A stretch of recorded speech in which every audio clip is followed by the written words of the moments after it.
오늘 어린이 주일입니다. 5월은 가정의 달이라고 해서 첫째 주는 어린이 주일, 둘째 주는 어버이 주일, 셋째 주는 스승의 주일, 뭐 이런 식으로 교회도 기념하고 있는데요. 그래서 해마다 어린이날 되면 어린이날이라도 어린이들을 기억하고, 뭐 달마다 요즘에는 아이들이 다 소황제라고 그러죠. 집안마다 애들이 하나씩밖에 없다 보니까 샤오황띠 그러는데요. 조그만 황제라 이 말이죠. 집에서 다 황제 노릇을 하다 보니까 5월 5일이 원래 결정될 때는 어린이라는 말도 없었잖아요. 그냥 애기들은 부모님의 소유인 것처럼 그렇게 지내다가 어린이날이 제정되고, 또 부모님들이 어린이들을 생각하고 또 어린이들에게 들볶이는 하루가 되는데, 금년은 5월 5일날 사전투표, 어린이날인 5월 5일날 사전투표가 있던 날이라 5월 5일은 5번 찍는 날, 이 부고가 제가 가장 재밌더라고요. 들어보셨어요? 5월 5일은 5번 찍는 날, 이렇게 말하더라고요. 이미 지나갔으니까. 사전투표들 다 하셨나요?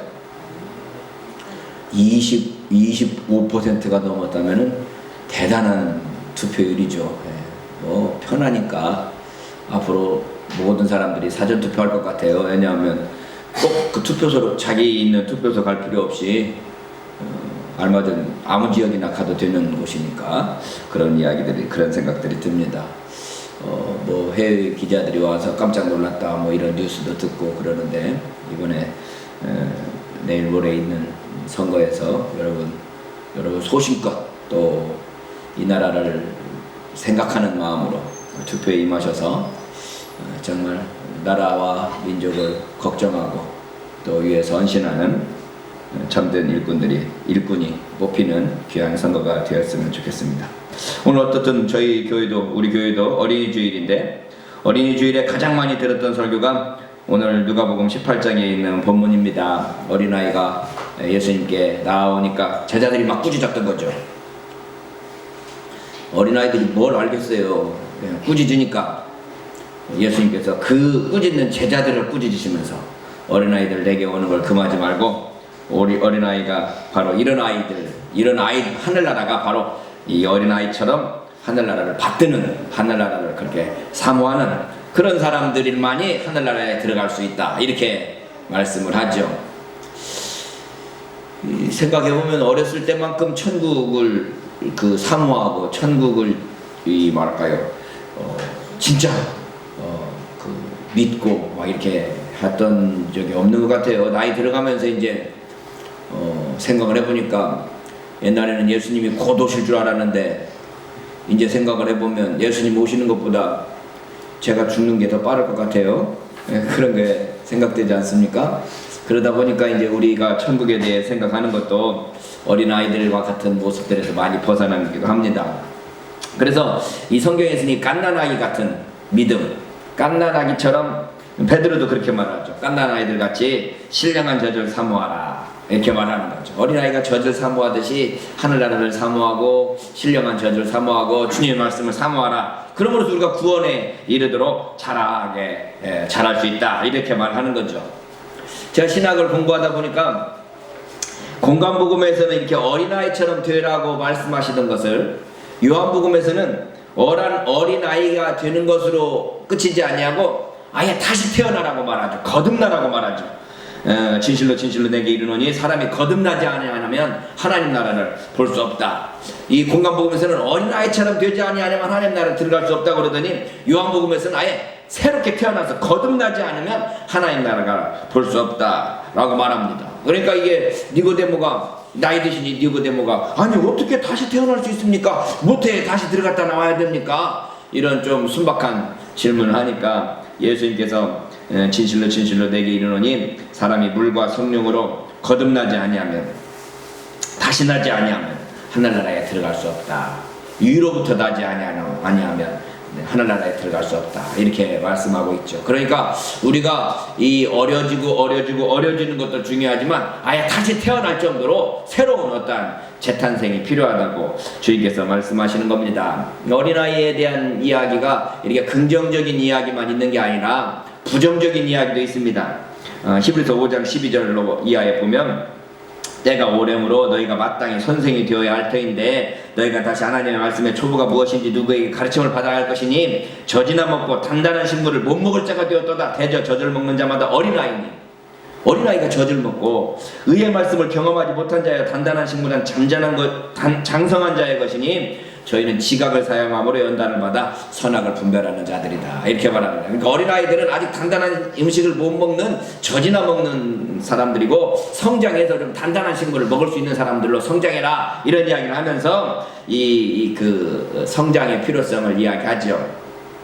그래서 바울은 내가 어렸을 때는 말하는 것이 어린아이 같고 깨닫는 것이 어린아이 같고 생각하는 것이 어린아이 같다가 장성한 사람이 되어서는 어린아이의 일을 버려놓으라 라고 말하면서 형제들아 지혜에는 아이가 되지 말고 악에는 어린아이가 되라. 지혜에는 장성한 사람이 되라 이런 말이죠. 그래서 어린아이의 특징과 장성한 사람의 특징을 비교하면서 어린아이가 커야 될 필요성을 이야기하면서 또 한편으로는 어린아이처럼 돼야 하나님 나라에 대해서는 어린아이처럼 되어야 하나님 나라를 볼 수 있고 하나님 나라에 들어갈 수 있다 이런 말 하죠. 그러니까 어린아이에 대해서 부정적으로 말하는 것도 있고 긍정적으로 말하는 구절도 있는 걸 볼 수 있습니다.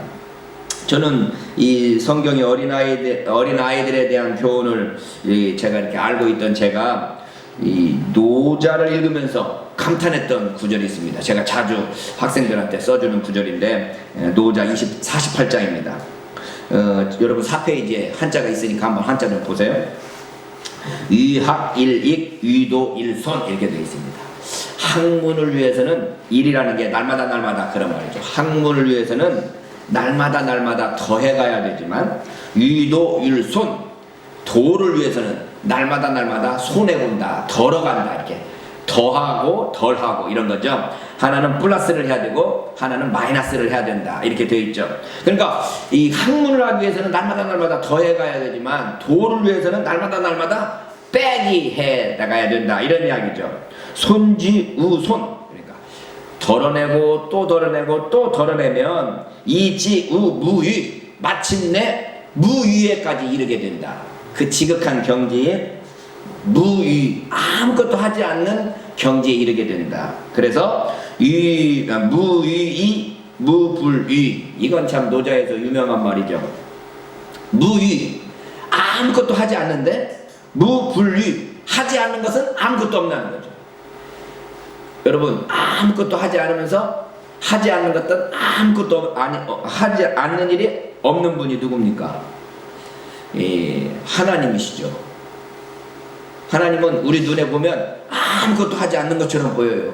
그런다 사실은 모든 일을 다 하시는 분 이게 하나님이고 사실은 이 노자가 이 하나님에 대해서 알지는 못하지만 이 절대자가 어떤 존재인가에 대해서는 알고 있었던 것처럼 보여요. 무위 무불위 하는 일은 아무것도 없지만 하지 않은 일도 또한 아무것도 없다라고 하는 거죠.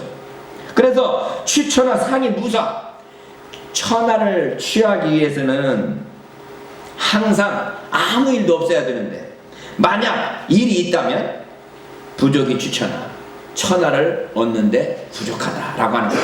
인위적으로 뭔가를 하려고 하면 이미 천하를 얻을 수가 없다는 거예요. 자연스럽게 무위 아무것도 하지 않아도 무불위 하지 않는 것이 아무것도 없는 그런 존재가 되어야 그런 마음 상태가 되어야 된다라고 하는 거죠. 우리가 억지로 무슨 일을 하려고 그러면 사실 될 일도 안 될 경우가 많이 있습니다. 이 우리가 기도한다라고 하는 것은 내가 하던 일, 내가 할 수 있는 일들을 다 한 후에 그 결과를 하나님께 맡기는 거다라고 말할 수 있고 그걸 통해서 우리가 하나님께 어떠한 믿음 자세를 가져야 되는가를 생각해 볼 수 있죠. 어린아이라는 게 바로 그겁니다. 내가 할 수 있는 일 물론 하겠지만 그 모든 것들에 대해서 어른들을 믿고 그냥 의지하는 마음들이 있는 거죠. 그래서 제가 위학 일익 위도 일손이라는 이 두 구절을 아주 좋아합니다. 공부하는 건 날마다 더해가야 되지만 주님을 위해서는 날마다 마음을 비워가야 돼요. 도를 위해서는 하나님을 위해서는 믿음을 위해서는 신앙생활을 위해서는 마음을 비워가야 돼요. 근데 우리가 나이 들면 나이 들수록 세상을 알다 보니까 더 욕심이 생기죠. 이걸 우리가 뭐라고 말하는 거면 노욕이라고 합니다. 노욕. 우리가 노욕에서 벗어나기가 쉽지 않아요. 근데 우리가 하나님을 믿는다고 한다면 이 유도 일손, 도를 위해서, 하나님을 위해서 날마다 마음을 비워가는 것, 이것이 필요하지 않는가라는 생각을 해봅니다. 그래서 어린아이에 대한 가르침이 부정적인 가르침하고 긍정적인 가르침이 여기 노자가 말하는 유약 일리하고 유도 일손하고 좀 연결되지 않는가라는 생각을 해봤습니다. 이번 어린이 주일 설교를 준비하면서 성경에 등장하는 어린아이들이 누가 있나 라는 생각이 들었고, 그래서 오늘 이번 어린이 주일 때는 성경에 나타난 어린이들을 좀 살펴보자. 그래서 제가 오늘 설교 제목을 성경의 어린아이들이라고 정하고, 성경 속에 어린아이들을 제가 이 어린아이 또는 어린 또는 아이 이래가지고 쫙 찾아봤더니 약 28명 정도가 발견돼서 28명 한 명 한 명 다 이야기를 찾으면서 설교했더니 설교가 준비가 너무너무 길어졌습니다. 그리고 제 설교가 언제든지 용두삼이인 것처럼 첫 몇 명은 죽으라고 찾았는데 뒤로 가면 갈수록 이제 힘이 지치고 피곤해지니까 대충 준비해서 어쨌든 하다 보니까 20페이지 정도 준비됐는데, 이 설교 준비하는 시간이 길어지니까 우리 집사람이 이렇게 설교 준비가 기냐 그러길래 오늘 28명이나 되는데, 그랬더니 우리 집사람이 깜짝 놀라면서 28명을 다 할 거야? 그래서 아니 28명 다 했다가는 나도 지치고 다 지칠 테니까 시간 12시 넘을 때까지만 딱 하고 그때 끝일 거야, 이렇게 말씀을 드렸습니다. 너무 겁내지 마시고 28명 중에 몇 명만 좀 생각을 해봅시다. 성경에 처음으로 등장하는 어린아이는 아마 아벨과 가인과 아벨일 텐데, 가인과 아벨 이야기는 성경에 커서 이야기가 주로 이루고 있고, 이 어린아이에 대한 이야기가 가장 먼저 나오는 건 이삭이라고 할 수 있습니다. 이삭에 대한 이야기를 살펴보니까 가장 먼저 나온 이야기가 아브라함의 아들 애굽 여인 하갈의 소생이 이삭을 희롱하는지라 라는 이야기부터 가장 먼저 나오네요. 배다른 자식이 형이니까 다른 엄마가 다른 형제를 희롱하고 놀리고 뭐 그러는 거죠. 요즘에 이 한국 사회의 심각한 문제가 이혼율이 급증하면서 부모가 배다른 형제들, 옛날에는 부잣집에서만 있었던 일들이 요즘에 일상적으로 이루어지고 있어서 배다른 형제들 간의 관계에 대한 배려와 관심이 필요하지 않나 라는 생각을 하게 됩니다. 근데 어쨌든 이 장면보다 이삭 할 때 더 이야기가 중요한 것은 이삭이 하나님께 제물로 바쳐지는 창세기 22장 장면이죠. 이삭이 이 짐을 싸들고 올라가면서 아버지에게 묻습니다. 아버지, 불과 나무는 있거니와 번제할 어린 양은 어디 있습니까? 여러분, 이 질문을 보면 어렸을 때 어린아이들이, 호기심 많은 어린아이들이 이 질문하고 저 질문하고 막 질문하는 거 여러분 기억나시죠? 다 질문하지 않습니까? 다 질문하는 그 질문에 대해서 아버지가 대답들을 잘 해주죠. 어떤 이야기 들어보니까 애들이 한번 뭐를 알기 위해서는 10번, 20번 넘게 질문한다고 그래요. 그래서 아이들이 질문할 때마다 부모님은 계속해서 가르쳐주는데, 이제 부모님이 좀 치매가 걸리든지 좀 기억력이 감퇴해갖고 얘 그게 뭐냐 한 2-3번만 물으면 짜증나는 게 자식이라고 그러지 않습니까?